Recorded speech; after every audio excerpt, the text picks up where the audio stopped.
بسم الله الرحمن الرحيم ولا تقولن لشيء إني فاعل ذلك غدا إلا أن يشاء الله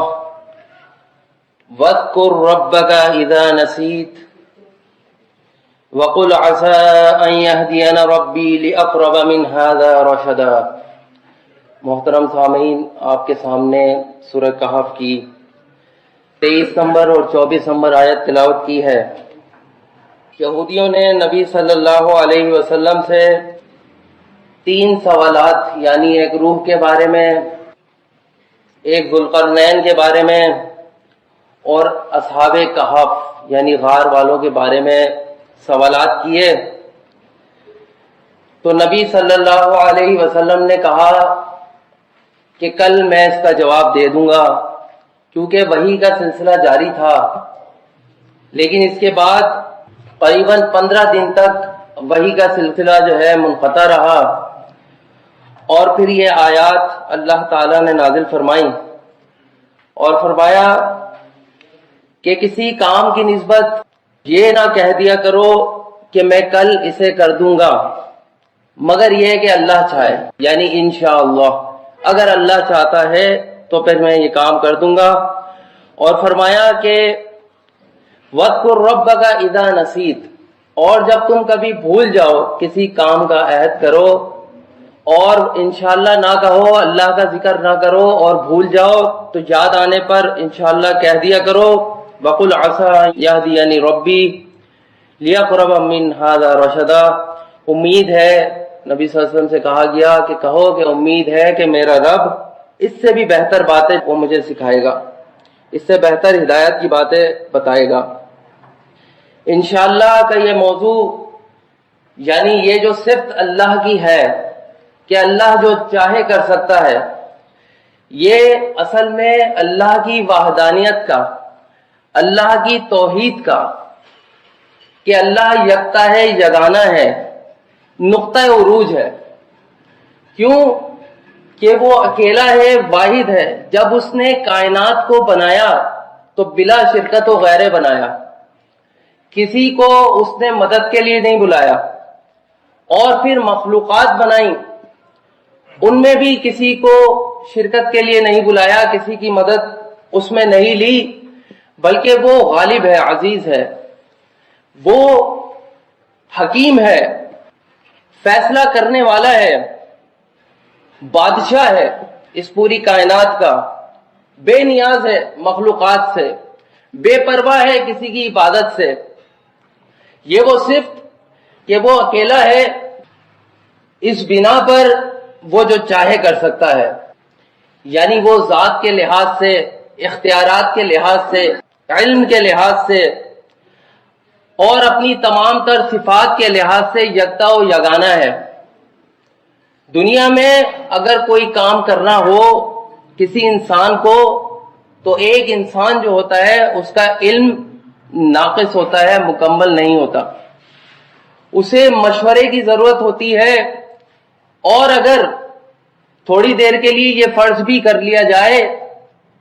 کہ اس کا علم وہ جو کام کرنے جا رہا ہے اس میں مکمل ہے، خالی اس کام میں، لیکن وہ اپنی مرضی سے اس کام کو سر انجام نہیں دے سکتا، کیوں کہ معاشرے کو کیا جواب دے گا؟ اگر کوئی آفیسر ہے تو اپنی مرضی سے وہ کام نہیں کر سکتا کہ وہ اپنے باس کو کیا جواب دے گا۔ یعنی ہر شخص یہاں پر اگر اس میں قوت فیصلہ بھی آ جائے تو اپنی مرضی سے ہر قسم کے فیصلے وہ نافذ نہیں کر سکتا، لیکن مالک کائنات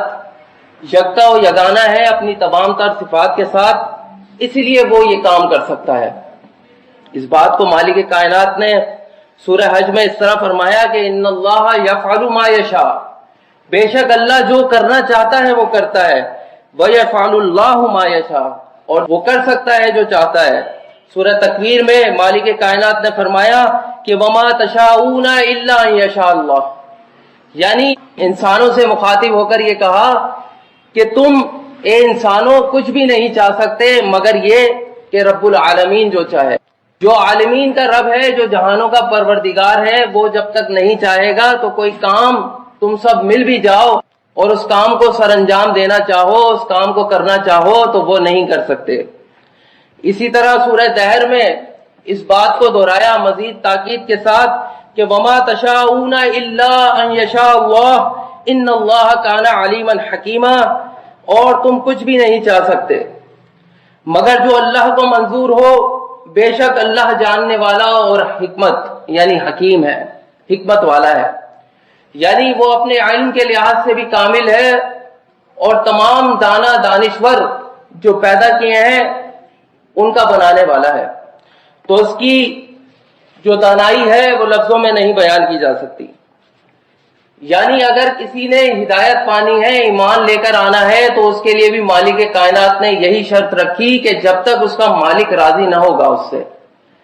جب تک وہ مالک نہ چاہے گا تو کوئی ایمان بھی نہیں لا سکتا، ہدایت پر قائم نہیں رہ سکتا۔ سورہ یونس میں فرمایا کہ وما کان لنفس ان تؤمن الا باذن اللہ، کہ کوئی اللہ پر اس وقت تک ایمان نہیں لا سکتا جب تک کہ اللہ کا حکم نہ ہو، اللہ کا اذن نہ ہو، تو اللہ پر بھی کوئی ایمان نہیں لا سکتا۔ لیکن مالک نے آگے اسی آیت میں ارشاد فرمایا کہ وَيَجْعَلُ الرِّجْسَ عَلَى الَّذِينَ لَا يَعْقِلُونَ، یہ جو گندگی ہے کفر کی کہ ایمان جو لوگ نہیں لاتے، یہ بات حق ہے کہ اللہ چاہتا ہے تو ایمان دیتا ہے، لیکن بات دراصل یہ ہے کہ اپنی عقلوں کو استعمال نہیں کرتے، اس مالک کائنات کو، اس رب کائنات کو نہیں پہچانتے کہ وہ مالک کائنات، پوری کائنات کا بنانے والا، تمام انسانوں کا بنانے والا، وہ جو چاہے کر سکتا ہے، تو اسی کے آگے فریاد رسی ہوگی اور اسی سے مدد مانگی جائے گی، تمام کام اسی کی طرف رجوع کرتے ہیں، تو پھر کوئی جو ہے وہ ہدایت نہیں حاصل کر سکتا۔ بلکہ اس بات پر زور دیا گیا کہ نبی صلی اللہ علیہ وسلم کو مخاطب کر کے یہ کہا گیا کہ اِنَّكَ لَا تَهْدِي مَنْ أَحْبَبْتَ وَلَكِنَّ اللَّهَ يَهْدِي لِمَنْ يَشَاءُ، کہ نبی آپ کو بھی یہ اختیار نہیں ہے، آپ کو بھی یہ اختیار نہیں دیا گیا کہ آپ کسی کو ہدایت دے دیں، جس کو آپ محبوب رکھتے ہو، جس کو آپ پسند کرتے ہو، اس کو آپ ہدایت نہیں دے سکتے۔ آپ کے دل میں یہ خواہش پیدا ہوتی ہے، یہ چاہت ہے کہ میں، یہ شخص جو ہے میرے زیادہ قریب ہے، میں اس کو چاہنے والا ہوں، اس کو ہدایت مل جائے۔ اِنَّكَ لَا تَهْدِي مَنْ أَحْبَبْتَ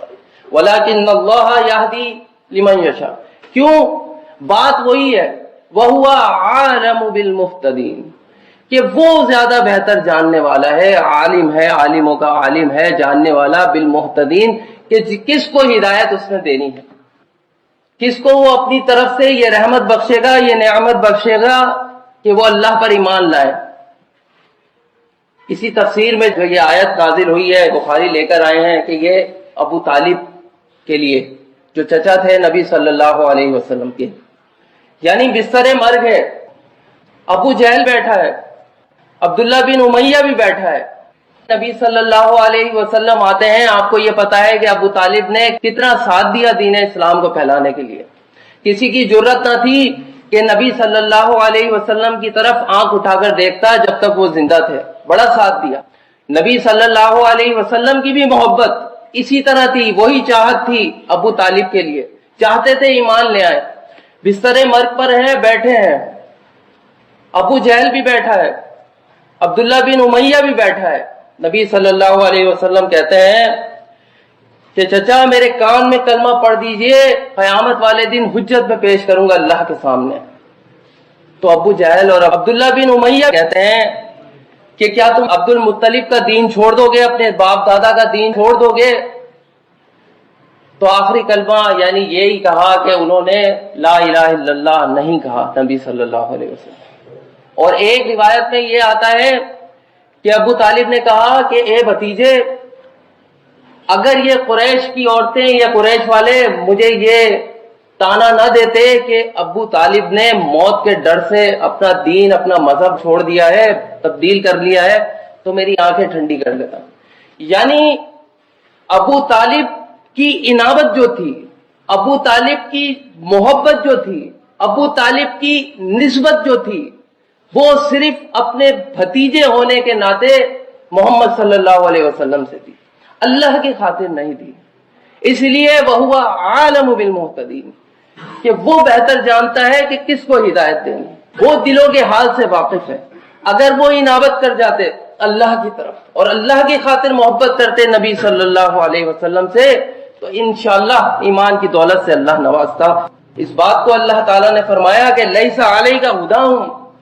آپ کے اختیار میں ہدایت دینا نہیں ہے، ولکن اللہ یہدی من یشاء، لیکن اللہ جسے چاہتا ہے ہدایت دیتا ہے۔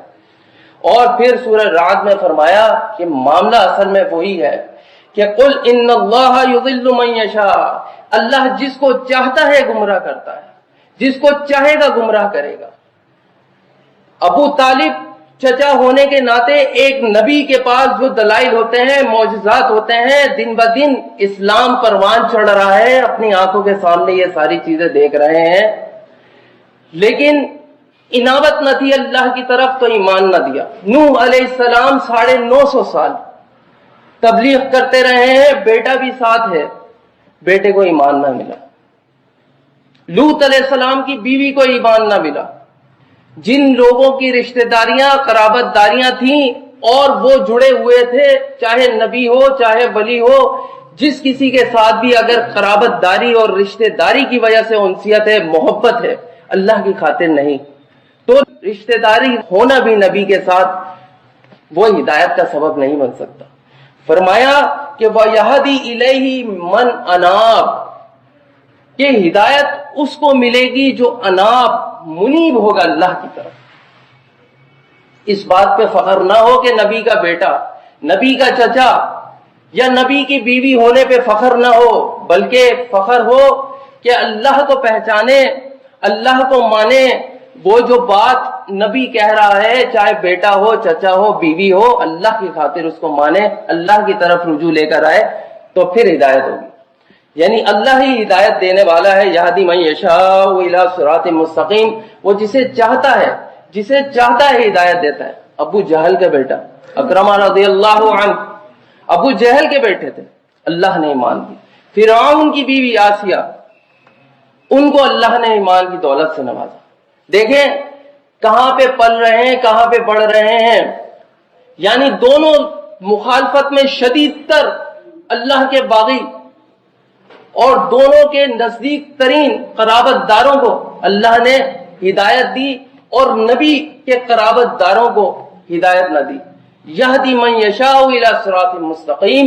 کہ وہ جسے چاہتا ہے ہدایت دیتا ہے، ہدایت کا راستہ دیتا ہے۔ حدیث ایک واضح کرتی ہے اسی چیز کو کہ ایمان دے بھی دیا، اگر ایمان مل بھی گیا تو ایمان ملنے کے بعد پہلے دور میں بھی، نبیوں کے دور میں بھی، اور آج بھی ہمارے سامنے مثالیں ہیں کہ کس طرح اللہ ایمان چھین لیتا ہے۔ وہ دیتا ہے اور پھر دلوں کو جانچتا ہے، وہ اپنی رحمت سے، اپنے فضل سے ایمان دینے کے بعد، وہ دلوں کو جانچنے کے بعد وہ دیکھتا ہے کہ آیا یہ قبول کرتا ہے اللہ کی اس بات کو اپنے دل سے یا نہیں، تو چھین بھی لیتا ہے۔ فرمایا انس رضی اللہ عنہ نے کہ رسول کریم صلی اللہ علیہ وسلم اکثر یہ دعا کرتے تھے، یکثر ان یقول یا مقلب القلوب ثبت قلبی علی دینک، کہ اے دلوں کو پھیرنے والے، میرے دل کو ثبت قلبی علی دینک، اپنے دین پر جو ہے وہ ثابت کر دے، قدم جمائے رکھ۔ تو صحابی نے کہا، انس رضی اللہ عنہ نے، فقلت یا رسول اللہ، اے اللہ کے رسول، آمنا بکا وبما جئت به فهل تخاف علینا، کہ ہم اب جب کہ ایمان لا چکے آپ پر، اللہ کے دین کو مان لیا، تو اب بھی آپ ہم سے خوف رکھتے ہیں کہ ہم واپس چلے جائیں گے؟ قال نعم، کہا ہاں، ان القلوب بین اصبعین، کہ یہ جو دل ہوتے ہیں یہ کیا ہے؟ اللہ کی دو انگلیوں کے درمیان ہیں، یعنی دو انگلیوں کے درمیان جو دو انگلیاں ہوتی ہیں ان کے درمیان ہے، یقلبها کیف یشاء، وہ جس طرح چاہے ان دلوں کو جو ہے وہ پھیر دیتا ہے۔ فرمایا کہ واللہ یختص برحمتہ من یشاء واللہ ذو الفضل العظیم، وہ جسے چاہتا ہے اپنی رحمت میں داخل کر لیتا ہے، خاص کر لیتا ہے اپنی رحمت میں، واللہ ذو الفضل العظیم، بڑے فضل کا مالک ہے۔ وان الفضل بید اللہ، یہ جو فضل ہے یہ اللہ کے ہاتھ میں ہے، یہ کسی نبی کو، کسی ولی کو، کسی بزرگ کو، کسی اللہ کے بہت زیادہ مقرب بندے کو اللہ نے یہ صفت نہ دی، یہ جو فضل ہے، یہ رحمت ہے، یہ ہدایت ہے، یہ اللہ نے اپنے ہاتھ میں رکھی۔ وَأَنَّ الْفَضْلَ بِيَدِ اللَّهِ يُؤْتِيهِ مَن يَشَاءُ، جس کو چاہتا ہے وہ دیتا ہے۔ یہ اللہ کی وہ صفت ہے جو توحید کا نقطہ عروج ہے، جو تمام باطل عقائد و نظریات کا جڑ سے خاتمہ کر دیتی ہے کہ اللہ ہی پر یقین رکھنا کہ اس کی چاہت کے سوا کوئی پتہ ہلنے والا نہیں۔ فرمایا واللہ ذو الفضل العظیم، اور اللہ جو ہے بڑے فضل کا مالک ہے۔ بخاری کتاب مواقیت الصلاۃ میں ایک حدیث لے کر آئے ہیں اور فرمایا عبداللہ بن عمر نے کہ رسول اللہ صلی اللہ علیہ وسلم فرماتے تھے، یعنی موازنہ کیا پچھلی امتوں کے درمیان اور اپنی امت کا، اور یہاں پہ بھی اس آیت کو اگر مد نظر رکھیں کہ وَأَنَّ الْفَضْلَ بِيَدِ اللَّهِ يُؤْتِيهِ مَن يَشَاءُ، کہ اللہ کا فضل ہے جس کو چاہے دے۔ فرمایا کہ توریت والوں کو توریت دی گئی، یعنی ان کی مثال بیان کی گئی کہ توریت والوں کو توریت دی گئی، انہوں نے کام کیا یہاں تک کہ دن آدھا ہو گیا، یعنی صبح سے لے کر اور ظہر تک دن آدھا ہو گیا، اس وقت تک کام کیا، اور انہیں ایک ایک قرات دے دی گئی۔ توریت والوں نے جو کام کیا اس کا معاوضہ دیا گیا۔ اس کے بعد انجیل والوں کی باری آئی، ان کو انجیل دی گئی، انہوں نے ظہر سے عصر تک کا کام کیا اور پھر انہیں بھی ایک ایک قرات دے دی گئی۔ اور میری امت، یہ جو آخری امت ہے نبی صلی اللہ علیہ وسلم کی، اس کو قرآن دیا گیا، اور قرآن دیے جانے کے بعد ان کی مثال ایسی ہے کہ مغرب سے عشاء تک انہوں نے کام کیا، اور اللہ نے کیا کیا، نبی صلی اللہ علیہ وسلم فرماتے ہیں کہ ہمیں دو دو قرات ملے، یعنی ان پچھلی امتوں کو ایک ایک قرات معاوضے کے طور پہ ملا، اور ہمیں کتنے ملے؟ دو قرات، یعنی ان کو اگر ایک نیکی پہ ایک اجر ملا تو ہمیں ڈبل اجر دیا گیا، ڈبل ثواب دیا گیا، دوہرا ثواب دیا گیا۔ تو ان لوگوں نے کیا کہا؟ دونوں اہل کتاب نے کہا کہ اے ہمارے پروردگار، تو نے ان لوگوں کو دو دو قرات دیے اور ہمیں ایک ہی قرات ملا، یعنی ایک ہی گنا جو ہے وہ ہمیں اجر ملا، اور ان دونوں کو، اس قوم کو، اس امت کو جو اہل قرآن ہیں ان کو دوہرا ثواب، دوہرا اجر۔ تو اللہ تعالیٰ نے فرمایا کیا میں نے تمہاری مزدوری میں سے کچھ کم کیا؟ تو انہوں نے کہا کہ نہیں، یعنی اللہ نے کہا کہ میں نے تمہاری مزدوری میں سے کچھ کم کیا، تمہارے اجر و ثواب میں سے کچھ کم کیا، تم نے جتنا کام کیا اس کا معاوضہ میں نے دیا؟ انہوں نے کہا نہیں۔ تو پھر فرمایا یہ میری رحمت ہے، جسے چاہتا ہوں میں دیتا ہوں۔ یہ رحمت ہے، یہ اس کی چاہت ہے، جس کو چاہے دے۔ یدخل من یشاء فی رحمتی، وہ جسے چاہتا ہے اپنی رحمت میں داخل کرتا ہے۔ اور پھر صحیح مسلم کی ایک حدیث ہے کہ یہ جو عمل ہوتے ہیں، یہ عمل کوئی اعمال کرتا ہو اللہ کا نیک بندہ، اور وہ یہ سمجھ بیٹھے کہ ان اعمال کے بدلے اب تو جنت مجھ پر واجب ہو گئی اور ملنے ہی والی ہے، تو فرمایا کہ یدخل من یشاء فی رحمتی، اللہ جس کو چاہے گا وہ اپنی رحمت میں داخل کرے گا۔ یعنی وہ قانون کا پابند نہیں۔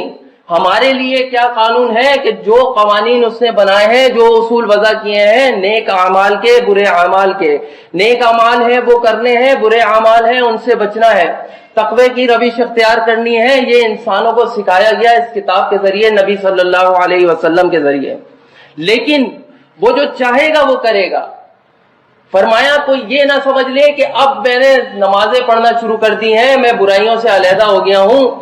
تو بس اب میں جو ہے وہ جنتی ہونے کا حقدار۔ تو نبی صلی اللہ علیہ وسلم نے کہا، مسلم کی حدیث ہے کہ لا يدخل احد منکم عمله الجنہ ولا يجیرہ من النار، کہ کوئی شخص اپنے عمل کی وجہ سے یہ نہ سمجھ بیٹھے، یہ نہ ہو کہ وہ جنت میں داخل کر دیا جائے گا اور جہنم سے بچا لیا جائے گا۔ کہا ولا انا الا برحمتی، کہ من اللہ، کہ اللہ کی رحمت، اور میں بھی، یعنی نبی صلی اللہ علیہ وسلم نے اپنی نسبت بھی کی کہ میں بھی اللہ کی رحمت کے بغیر، اللہ کی چاہت کے بغیر رحمت، وَيُدْخِلُ مَن يَشَاءُ فِي رَحْمَتِهِ، جس کے لیے وہ رحمت چاہے گا اس کو داخل کرے گا ان نعمت بھری جنتوں میں۔ تو یہ اس کے اختیار میں ہے، کلی اس کے اختیار میں ہے۔ اگر پکڑنے پہ آئے تو ایسی بیش بہا نعمتیں دی ہیں، ذرا سا بھی حساب لینے پر آئے تو کوئی انسان ایسا نہیں ہے کہ جو ان کا حساب کتاب دے سکے۔ رزق کا معاملہ ہی لے لیجئے، رزق کے معاملے میں بھی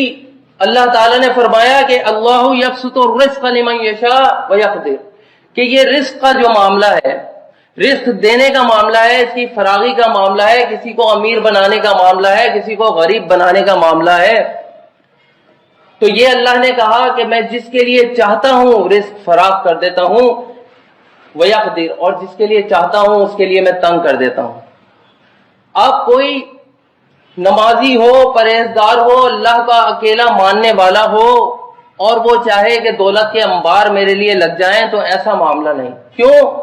کہ یہ دنیا کی جو ناپائیداری ہے، عارضی زندگی ہے، اس کا مال ہے، اس کی نعمتیں ہیں، فانی ہو جانے والی ہے، ختم ہو جانے والی ہیں۔ اللہ کیا چاہتا ہے؟ اللہ یہ چاہتا ہے کہ مومن بندہ تقوی کی روش اختیار کرنے کے بعد میری رحمتوں کی طرف بڑھے اور پھر ان دائمی اجر اور ثواب کا حقدار ٹھہرے جو اس کے لیے میں نے تیار کیے ہیں۔ مالک کائنات کہتا ہے کہ اللہ جو چاہتا ہے کرتا ہے، اور وہ اپنے علم کی وجہ سے، کیونکہ انسانوں کو جو علم دیا گیا ہے، عقل دی گئی ہے، وہ ناقص ہے، اور اللہ کا علم جو ہے اس کا کوئی احاطہ کرنے والا نہیں۔ وَلَا يُحِيطُونَ بِشَيْءٍ مِّنْ عِلْمِهِ إِلَّا بِمَا شَاءَ، یعنی کچھ علم اگر وہ دینا چاہے، عطا کرنا چاہے، تو وہی علم، اتنے علم کا حصہ جو ہے وہ انسانوں کو مل سکتا ہے، اس کے علاوہ کوئی اور نہیں۔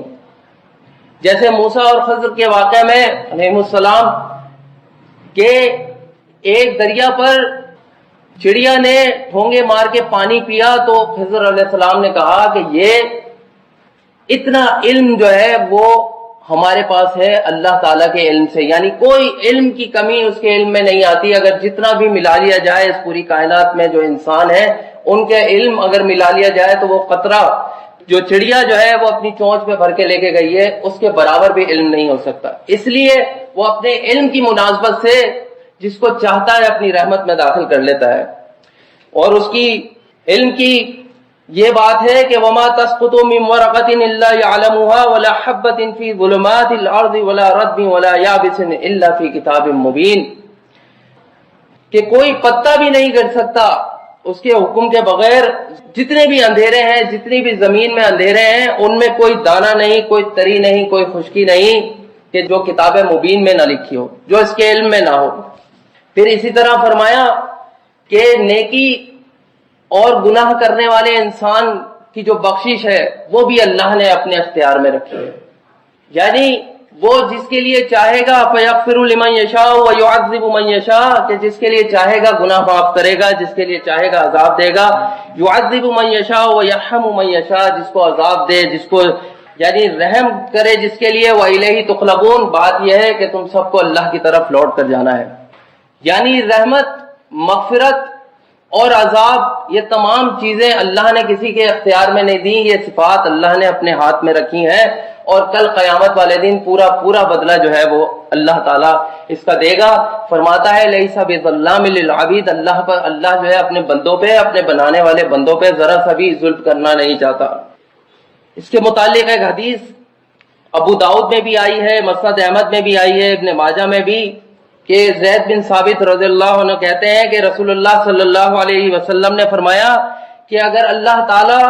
اپنے تمام آسمان والوں، یعنی آسمان والے کون ہیں؟ فرشتے، تمام آسمان والوں اور اپنے تمام زمین والوں کو عذاب دینا چاہے، یعنی اگر اللہ عذاب دینا چاہے تو دے سکتا ہے، یہ اس کا ان پر ظلم نہیں، کیونکہ اس کی بنائی ہوئی مخلوق ہے، وہ جو چاہے کر سکتا ہے، وہ کسی کو جواب دہ نہیں ہے، وہ مالک کل ہے، کل اختیار اس کو ہے۔ یہ تو بس یہ ہے کہ اللہ کی طرف رجوع کرنے والا معاملہ ہے، جو اس کے احکامات ہم پر نازل ہوئے ہیں ان کی اتباع کرتے ہوئے اس کی خوشنودی، اس کی رحمت کو ڈھونڈنے والا معاملہ ہے۔ ورنہ کوئی یہ سمجھ نہ بیٹھے کہ اللہ پر کوئی احسان ہو جتا رہا ہے، یہ نیکی، یہ مسجد میں آنا اور یہ درس قرآنوں میں شمولیت یا کسی بھی قسم کی عبادت جو ہے وہ اللہ کی حاکمیت میں، اس کی اختیار میں نہ کوئی کمی کرنے والی ہے اور نہ کوئی زیادتی کرنے والی ہے۔ یہ صرف اپنے فائدے کے لیے، اس کی رحمت کے لیے، اس کی رضا حاصل کرنے کے لیے یہ جستجو لے کر جو ہے وہ ایک اللہ کا بندہ اللہ کی طرف بڑھتا ہے، اللہ کی طرف دوڑتا ہے، تاکہ وہ رحمت کا امیدوار بن جائے جو اللہ جس کو چاہے دے گا، اپنی مرضی سے دے گا۔ کوئی سوال نہیں کر سکتا کہ مالک کائنات پوری زندگی میں نے عبادت میں لگا دی تو اب میں تیری رحمت سے کیسے محروم رہ گیا۔ یاد رکھیے کہ لیس بظلام للعبید، ظالم نہیں ہے وہ اللہ اپنے بندوں پر، نہ تو کسی کا دھاگے برابر ظلم ہوگا، ہر کرنے والے کو جو عمل اس نے کیے ہیں برابر بھرپور بدلہ دے گا۔ لیکن نعمتیں اتنی بھرپور طریقے سے اللہ تعالیٰ نے ہمارے لیے نازل کی ہیں، کسی ایک نعمت کا حساب دینا پڑ جائے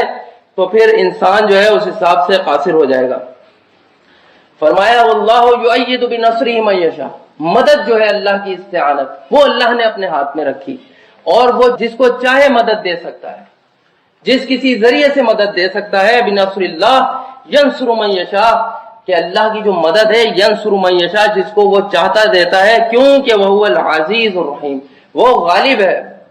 اور مدد ان کو ملتی ہے جو اللہ کے تابع ہوتے ہیں، فرما بردار ہوتے ہیں، تاکہ رحیم بھی ہے، وہ رحم کرے ان پہ، اور ظالم جو کافر ہیں ان سے چھٹکارا حاصل کروائے، اس لیے وہ مدد دیتا ہے۔ عبداللہ بن عباس رضی اللہ تعالیٰ عنہ جو ہے وہ نبی صلی اللہ علیہ وسلم کے ساتھ جا رہے تھے، تو ان کو نبی صلی اللہ علیہ وسلم نے کہا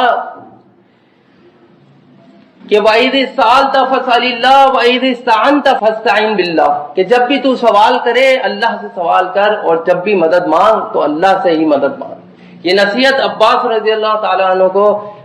نبی صلی اللہ علیہ وسلم دے رہے ہیں، اور فرمایا کہ اگر ساری کی ساری دنیا، سارے کے سارے انسان اس دنیا پہ جو بسنے والے ہیں، اگر وہ اس بات پر جمع ہو جائیں کہ تجھے کوئی فائدہ نہیں پہنچا سکتے اور تیرا نقصان چاہیں،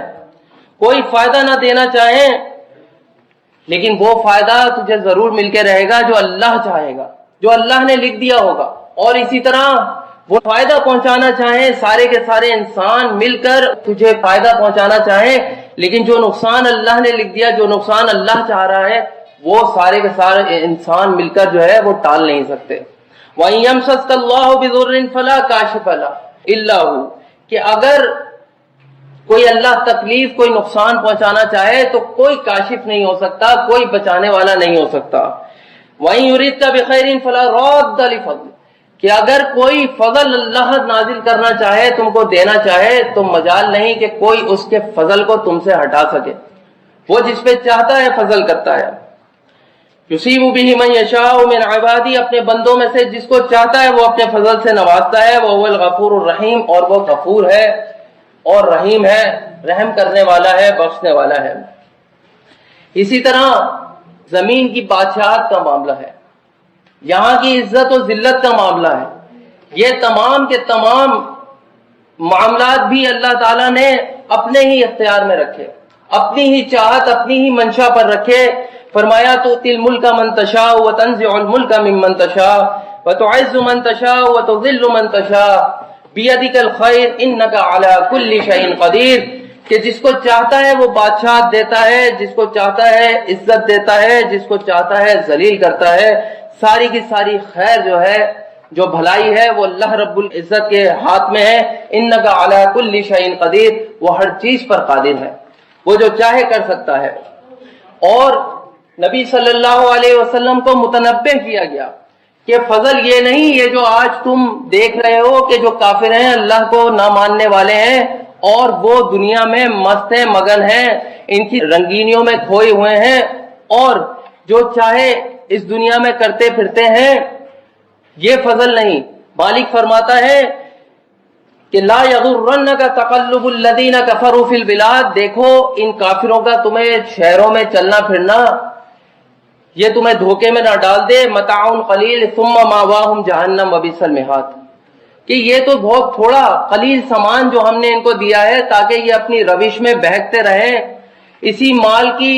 اور اسی دنیا کی رنگینیوں میں لگے رہیں اور اللہ کی طرف نہ آ سکیں، تو پھر ان کا ٹھکانہ کیا ہو، بہت برا ٹھکانہ ہو، اور وہ کیا ہے، جہنم کا ٹھکانہ ہو۔ للہ ملک السماوات والارض یخلق ما یشاء، یہ زمین جو ہے، اس کی تمام بادشاہت، آسمانوں کی بادشاہت یہ اللہ کے لیے، اور اس میں وہ جو چاہتا ہے پیدا کرتا ہے، اپنی مخلوق میں سے جو چاہتا ہے پیدا کرتا ہے۔ انسانوں کے لیے کیا قانون ہے؟ انسانوں کے لیے قانون یہ ہے کہ جب عورت اور مرد ملتے ہیں تو پھر اللہ جو ہے انہیں اولاد سے نوازتا ہے. یہ قانون اللہ کا ہے. یعنی ہمیں جو ہے ما تحت الاسباب پیدا کیا گیا کہ جب تک سبب نہ ہو تو ہم وہ کام نہیں کر سکتے، لیکن خود وہ ما فوق الاسباب ہے، ہر سبب سے بالا ہے. اس کے لیے ضروری نہیں کہ انسانوں کا آپس میں ملاپ ہو تو وہ اپنا کوئی بندہ پیدا کرے. آدم علیہ السلام کو اس نے پیدا کیا، بن ماں باپ کے پیدا کیا. عیسیٰ علیہ السلام کو پیدا کیا، بن باپ کے پیدا کیا. پھر اس کے بعد ابراہیم علیہ السلام کو اولاد دی، بڑھاپے کی حالت میں اولاد دی. اور آج جو ہے بنی نوع انسان کا جتنا علم ہے اس میں یہ ہے کہ جو بانجھ عورت ہوتی ہے، جو بانجھ ہوتی ہے، جو زرخیز نہیں ہوتی، بچہ نہیں پیدا کر سکتی، اس کے ہاں بچہ نہیں ہو سکتا. لیکن آپ قرآن کے الفاظ دیکھیں، وہ کہتے ہیں کہ قال ربی انا یکون لی غلام، کہ میرے ہاں بیٹا کیسے پیدا ہو سکتا ہے. ایک نبی ہے، اللہ کا رابطہ ایک ہوتا ہے، ایک منسلک ہوتے ہیں وحی کے ذریعے اللہ کے ساتھ جو ہے ایک رابطے میں رہتے ہیں، اور وہ یہ کہہ رہے ہیں کہ ربی انا یکون لی غلام، میرے لیے بیٹا جو ہے، میرے اولاد کیسے پیدا ہو سکتی ہے. اور وہ ریزن، وہ وجہ، وہ جو ما تحت السبب جو انسانوں کو بنایا گیا ہے وہ سبب بیان کرتے ہیں. کہتے ہیں وقد بلغنی الکبر، کہ میں بوڑھا ہو چکا ہوں، میرے اندر اتنی استطاعت اب نہیں ہے کہ اولاد پیدا کر سکوں، وہ معاملہ کر سکوں. وامراتی آخر، اور میری جو عورت ہے وہ بھی بانجھ ہے. یہ دونوں وجہ جس کے تحت جو ہے اولاد نہیں ہو سکتی، یہ دونوں وجہ بیان کی. لیکن مالک کائنات ان تمام اسباب سے بہت بالا ہے، اس کے ہاتھ میں ساری بادشاہت ہے، اختیار کل اس کے ہاتھ میں ہے، وہ ان قوانین کا پابند نہیں. وہ کہتا ہے قال کذالک اللہ یفعل ما یشاء، اسی طرح ہوگا جس طرح چاہے وہ پیدا کرے. اللہ تعالیٰ اس عمل پر قادر ہے، یہ ہو کر رہے گا، چاہے تم بوڑھے ہو، چاہے تمہاری بیوی بانجھ ہے. کذالک اللہ یفعل ما یشاء، اللہ اسی طرح چاہتا ہے کہ اسی طرح تمہیں جو ہے وہ اولاد سے نوازے. اور مریم علیہ السلام نے بھی وہ وجہ پیش کی، وہ توجیہ پیش کی، انسانیت ہونے کے ناطے اس قانون کی سبب بتایا کہ ربی انا یکون لی غلام، میرے ہاں کس طرح بیٹا پیدا ہوگا، میرے ہاں یکون لی ولد، میرے ہاں کس طرح بیٹا پیدا ہوگا. ولم یمسسنی بشر، مجھے تو کسی انسان نے چھوا نہیں. فرمایا قال کذالک اللہ یخلق ما یشاء، کہ اسی طرح تیرے ہاں بیٹا پیدا ہوگا. اللہ جو چاہتا ہے وہ کرتا ہے، اللہ کسی قانون کا پابند نہیں. یہ اس کی توحید کا نقطہ عروج ہے. نہ وہ کسی نبی کا محتاج، نہ کسی ولی کا محتاج، کوئی اس کے سامنے زبان کھولنے کی جرت نہیں کر سکتا.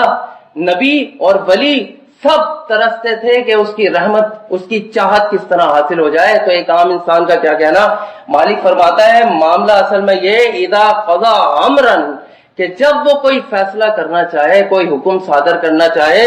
یقولو، بس کہتا ہے اس کے لیے، اس فیصلے کے لیے، اس حکم کے لیے، یقولو لہو، وہ کہتا ہے اس کے لیے کن، کہ ہو جا، فیکون، تو وہ ہو جایا کرتی ہے. وہ کسی قانون کا، کسی انسانوں کا، کسی ماحول کا، کسی سبب کا پابند نہیں. وہ مالک کل ہے، رب الکائنات ہے. ما قدر اللہ حق قدری، کہ اللہ کی قدر نہ جانی جیسے کہ اس کے قدر کرنے کا حق ہے، وہ رب الکائنات ہے. اور پھر صرف انسانوں ہی کی پیدائش کا معاملہ نہیں ہے، دنیا کی جتنی بھی مخلوقات ہیں، مالک کہتا ہے یخلق ما یشاء، جو چاہتا ہے پیدا کرتا ہے. واللہ علی کل شیء قدیر، ہر چیز پر قادر ہے. فرمایا ذرا زمین پہ گھومو، دیکھو انسانوں تمہارے علاوہ بھی کیا میں نے پیدا کیا ہے. واللہ خلق، اللہ نے تخلیق کیا، کل دابہ من ماء، ہر جانور کو کس سے؟ ماں سے، پانی سے پیدا کیا. فمنہم من یمشی، اس میں تم دیکھتے ہو کہ کچھ چلنے والے ہیں، علی بطنہ، اپنے جسموں کے بل، اپنے جسموں کے بل چلنے والے ہیں. ومنہم من یمشی علی رجلین، کہ کوئی ایسے ہیں جو اپنی دو ٹانگوں کے اوپر جو ہے وہ چلتے ہیں اس دھرتی پر، اس زمین پر. من یمشی علی اربع، اور کچھ ایسے ہیں جو چار ٹانگوں پر اس زمین پر چلتے ہیں. یخلق اللہ ما یشاء، اور اللہ جو ہے وہ جو چاہتا ہے پیدا کرتا ہے. ان اللہ علی کل شیء قدیر. پھر فرمایا ذرا فرشتوں پہ نظر، فرشتوں کی جو مخلوق اللہ نے بنائی. اللہ فرماتا ہے جاعل الملائکہ، میں نے ملائکہ فرشتوں کو بنایا. رسولہ، اپنے پیغمبر بھیجنے والے، قاصد بنانے والے، الی اجنحۃ مثنی و ثلاث و رباع، دو پر، چار پر ان کے جو ہے وہ دے دیے، اور ایک حدیث میں آتا ہے کہ جبرائیل علیہ السلام کے 600 پر ہیں۔ یعنی کیا وہ انسان کی کیا اوقات کہ اس نے اتنی بڑی بڑی خلقت اللہ نے پیدا کر دی، تو یہ وہ جو چاہتا ہے پیدا کرتا ہے، یہ اس کی چاہت پہ ہے، کوئی اسے روکنے والا نہیں، کوئی اسے ٹوکنے والا نہیں، کوئی اسے مجبور کرنے والا نہیں ہے۔ وَأَنْتُمُ الْفُقَرَاءُ إِلَى اللَّهِ، کہہ دیا گیا کہ اللہ کے سارے محتاج ہیں، اللہ کسی کا محتاج نہیں، سارے اس کے در کے فقیر ہیں۔ پیغمبروں کو چننے کا معاملہ ہو، پیغمبروں کو منتخب کرنے کا معاملہ ہو، مجتبی مصطفیٰ کرنے کا معاملہ ہو، تو یہ کسی کے اختیار میں نہیں کہ جو چاہے آ کر یہ کہہ دے عبادت گزار بندہ ہو یا ناشکرہ بندہ ہو، کہہ دے آ کے کہ میں اللہ کا نبی ہوں، اللہ کا ولی ہوں۔ ایسی بات نہیں ہے۔ مالک فرماتا ہے وَمَا كَانَ اللَّهُ لِيُطْلِعَكُمْ عَلَى الْغَيْبِ، ہم جو ہے وہ ہر کسی کو غیب کی باتیں نہیں بتاتے، وَلَكِنَّ اللَّهَ يَجْتَبِي مَن يَشَاءُ، بلکہ چن لیا کرتے ہیں جو غیب کی جو ہے باتیں بتانے کے لیے کسی انسان کو، اور وہ نبی ہوا کرتے ہیں۔ ان کے ذریعے اللہ تعالیٰ جو اپنی باتیں بندوں تک پہنچانا چاہتے ہیں، جو غیب کی باتیں، جیسے غیب کی باتوں میں فرشتوں پر ایمان لانا، دوزخ جنت پر ایمان لانا، خود بذات خود اللہ پر ایمان لانا، اللہ کی حقانیت کو تسلیم کر لینا، پوری اس کی ذات و صفات اور اختیارات کے ساتھ یہ بتانے کے لیے فرمایا ان تاتیکم بسلطان الا باذن اللہ، کسی میں طاقت نہیں ہے اللہ کے علاوہ، وعلی اللہ فلیتوکل المؤمنون، اور اللہ کے اوپر جو ہے اس مومن انسان ہی جو ہے وہ اس پہ توکل کرتے ہیں، اس پہ بھروسہ کرتے ہیں۔ اسی طرح سے متعدد واقعات حدیثوں میں بھی بھرے پڑے ہیں جو اللہ کی جو شاء ہے، اللہ کی جو مشیت ہے، اس پر دلالت کرتے ہیں کہ وہ جو چاہتا ہے وہ کر کے رہتا ہے، اور کسی کو اپنی چاہت میں، اپنے فیصلے میں کسی کو شریک، کسی کو اس سے مدد نہیں لیتا، کسی کی وجہ سے، کسی بھی انسان کی وجہ سے اپنی چاہت کو، اپنے فیصلے کو، اپنی مشیت کو بدلتا بھی نہیں، وہ جو چاہتا ہے کرتا ہے۔ سلیمان علیہ السلام کا ایک واقعہ آتا ہے۔ سلیمان علیہ السلام اللہ کے برگزیدہ پیغمبر، اور دعا کی مالک کائنات سے کہ ایک ایسی بادشاہت عطا فرمائے اللہ تعالی کہ جو کسی کا نصیب نہ ہو، اور اللہ نے دی، ہوائیں مسخر کی ان کے لیے، جنوں کو تابع کیا ان کے لیے، جانوروں کی بولیاں تک وہ جانتے تھے۔ تو ایک دن انہوں نے کہا کہ میری یہ جو 99 بیویاں ہیں ان کے پاس میں جاؤں گا آج رات، اور ہر ایک سے اللہ تعالیٰ جو ہے وہ ایک بچہ ہوگا پیدا، اور وہ جاں باز مجاہد بنے گا اللہ کی راہ میں۔ تو کسی کہنے والے نے کہا کہ آپ انشاءاللہ کہیں کہ اگر اللہ نے چاہا۔ دیکھیں کیسی بڑی سلطنت مالک کائنات نے سلیمان علیہ السلام کو دی، ہوائیں مسخر کر دی، ہوائیں تابع تھیں، جن تابع تھے، جانوروں کی بولیاں تک، لیکن انشاءاللہ اللہ کی مشیت اس میں نہ ڈالی، خود ہی کہہ دیا کہ میں جاؤں گا اور اس طرح کا معاملہ ہوگا۔ تو وہ گئے،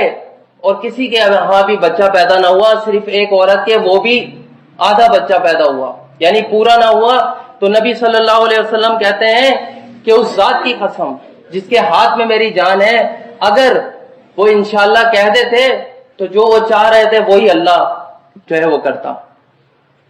اسی طرح جتنے بھی نبیوں کے بھی واقعات دیکھ لیں آپ، یوسف علیہ السلام کو دیکھیں، یوسف علیہ السلام کو کس طرح سے اللہ نے نکالا ہے بھائیوں کے چنگل سے، اور پھر کس طرح سے کنویں سے بھی نکالا ہے، اور تمام معاملات کرنے کے بعد جو ہے قرابت دی بادشاہ مصر کے سامنے، تو وہ اس پہ اکڑ نہیں دکھائی، انہوں نے کوئی تکبر اور غرور نہیں کیا، ان کو پتا تھا یہ تمام معاملات جو ہے اللہ کی طرف سے ہونے ہیں۔ اور جب اپنے گھر والوں کو مصر میں داخل کر رہے تھے تو اس وقت بھی بادشاہ کا رقیب ہو تو اس کے لیے تو امن و امان ہی ہوا کرتا ہے، وہ جو چاہے ملک میں ان کے لیے جگہ ڈھونڈ کر ان کے لیے محل بنوا سکتا ہے، ان کے رہائش اور سکون کے لیے طرح طرح کے انتظامات کروا سکتا ہے، لیکن انہوں نے یہ الفاظ کہے وقالت خلو مصر، کہ مصر میں داخل ہو جائیے، اپنے گھر والوں کو کہا انشاءاللہ آمینین، کہ اگر اللہ نے چاہا تو آپ امن سے رہیں گے، یہاں سکون سے رہیں گے۔ پھر آپ دیکھ جائیے موسیٰ و خضر کے واقعات میں، موسیٰ علیہ السلام کو اللہ تعالیٰ نے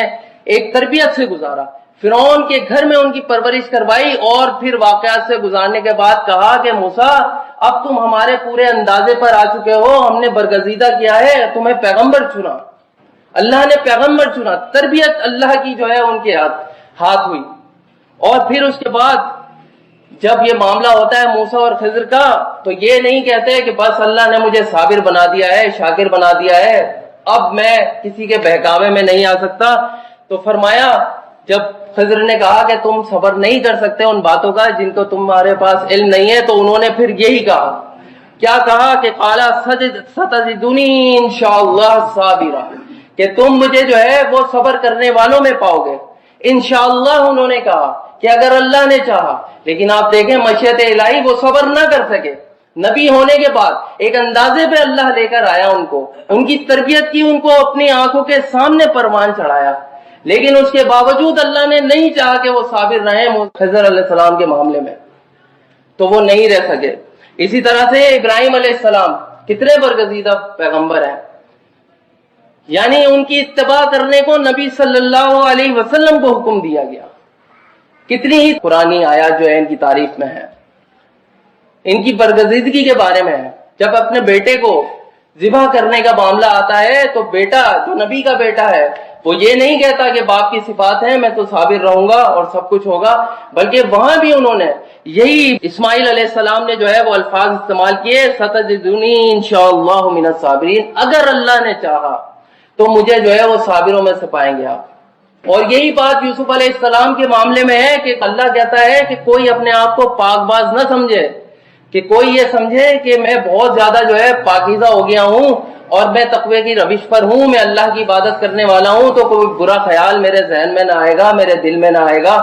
تو ایسا معاملہ نہیں ہے۔ یوسف علیہ السلام دیکھیں ان کی پاکی کی پوری سورہ اتاری، اور پھر اس کے بعد جب معاملہ کھل کے سامنے آیا کہ یوسف علیہ السلام پاک ہیں، سچے ہیں، تو انہوں نے بالکل بھی یہ نہیں کہا کہ یہ میری ایک تربیت اور میری محنت کا نتیجہ ہے، میں اللہ کے سامنے جو ہے وہ عبادت گزار تھا، اس کی وجہ سے مجھے یہ مقام دیا گیا ہے۔ وہاں پر فاظ پڑھیں تو فرمایا وما ابرئ نفسی، کہ میں اپنے نفس کو جو ہے پاک صاف نہیں جتلاتا، ان النفس لامارۃ بالسوء، کہ نفس امارہ جو ہے وہ کیا ہوتا ہے، برائی کی طرف لے جانے والا ہوتا ہے، الا من رحم ربی، کہ مگر میرے رب کا یہ فضل ہے، جس پر میرا رب رحم کرے وہی صرف ان گناہوں سے بچ سکتا ہے۔ پھر اس کے بعد آپ کے سامنے ایک آخری بات بیان کرنی ہے کہ یہ دیکھیں یہ ساری یعنی چاہت، یعنی گناہوں سے معافی دینا، عذاب دینا اور جو کچھ کرنا، یہ سب اللہ نے اپنے اختیار میں، کہ وہی سب کچھ کر سکتا ہے، اور یہ اختیار اس نے کسی کو نہیں دیا۔ لیکن ایک بات اس نے بڑی واضح قرآن میں اسی اپنی توحید کے نقطہ عروج والی صفت کے ساتھ بیان کر دی ہے، جس سے جو آج کل امت مسلمہ جس میں گرفتار ہے، جس گناہ میں، فرمایا کہ ان اللہ لا یغفر ان یشرک بہ ویغفر ما دون ذلک لمن یشاء، کہ دیکھو بے شک اللہ جو ہے وہ معاف نہیں کرے گا کہ کوئی شرک کرے، اس کے علاوہ، یعنی اس نے اپنی یہ چاہت بتائی ہے کہ جو اللہ کے ساتھ شرک کرے گا، اس کے علاوہ جو جتنے بھی گناہ لے کر آئے گا، ایک حدیث قدسی میں آتا ہے کہ زمین بھر کر وہ جو ہے گناہوں کی لے آئے، بقراب الارض، کہ زمین کے جو محیط ہے اس میں بھر کر وہ گناہوں کا لے آئے، اور اس نے لا یشرک بی شیئا، کہ اس نے جو ہے میرے ساتھ شرک نہ کیا ہو، تو وَلَقِيتُهُ بِمِثْلِهَا مَغْفِرَةً، کہ اللہ اس کے ساتھ کیا کرے گا، ایسا ملے گا، ایسے ملاقات کرے گا کہ جیسے اس کے بخشا ہوا ہو، اس کو جو ہے بخشا ہوا ہو۔ تو یہاں پہ یہ بات بیان فرمائی کہ ان اللہ لا یغفر ان یشرک بہ ویغفر ما دون ذلک لمن یشاء، کہ اللہ شرک کے علاوہ جو ہے وہ یہ نہیں چاہتا کہ کسی اور گناہ کو بخشے، کیونکہ ومن یشرک باللہ فقد ضل ضلالا بعیدا، فرمایا جس نے شرک کیا وہ دور کی گمراہی میں پہنچ گیا، وہ پھر اللہ کی اس رحم جس میں وہ داخل کرنا چاہتا ہے، جس کو چاہتا ہے، اس سے بالکل اس نے اس کو ہٹا دیا ہے، کہ اگر کوئی شرک کرے گا تو پھر اس کی قطعاً چاہت یہ نہیں ہے اللہ کی کہ وہ پھر اس کو معاف کرے۔ تو یہ جو ہے باتیں آپ کے سامنے بیان کرنی تھی کہ جب بھی کوئی مستقبل میں عہد کریں، کوئی بات کریں اور کوئی بھی کام کریں تو اللہ کی چاہت کو مد نظر رکھیں۔ یہ نبی صلی اللہ علیہ وسلم کے ذریعے ہم تک یہ باتیں پہنچائی گئی ہیں، قرآن کے ذریعے، دیگر احادیث کے ذریعے، کہ اصل معاملہ یہ ہے کہ اللہ ہی جو چاہتا ہے وہ کرتا ہے. تو جب بھی یعنی ایک ایسی ضروری عمل ہے، یہ ضروری فعل ہے کہ جب بھی کوئی وعدہ کریں، جب بھی کوئی کام کرنے کا سوچیں، کسی بارے میں منصوبہ بنائیں تو فوراً کہیں کہ انشاءاللہ، کہ اگر اللہ نے چاہا، کیونکہ اس کی چاہت ہوگی، اس کی رضامندی ہوگی. تو آپ دیکھیں گے کہ جو اسباب، جو چیزیں بہت مشکل نظر آیا کرتی تھی، جو چیزیں آپ کو بہت ناممکن سی دکھتی تھیں کہ یہ کام نہیں ہو سکتا، انشاءاللہ کہ اگر اللہ نے چاہا تو یہ کام ہو جائے گا. تو یقین جانیے کہ اللہ کی اگر چاہت شامل کر لی جائے کسی کام میں اور یہ کہہ دیا جائے اور اللہ پر پورا مکمل توکل کر لیا جائے، اس پہ یقین کر لیا جائے، تو یہ مالک کا اتنا اختیار ہے کہ وہ اسباب کو نہیں دیکھتا، وہ پھر اس بندے کی ضرور مدد فرمائے گا. استغفر اللہ لی ولکم ولسائر المسلمین.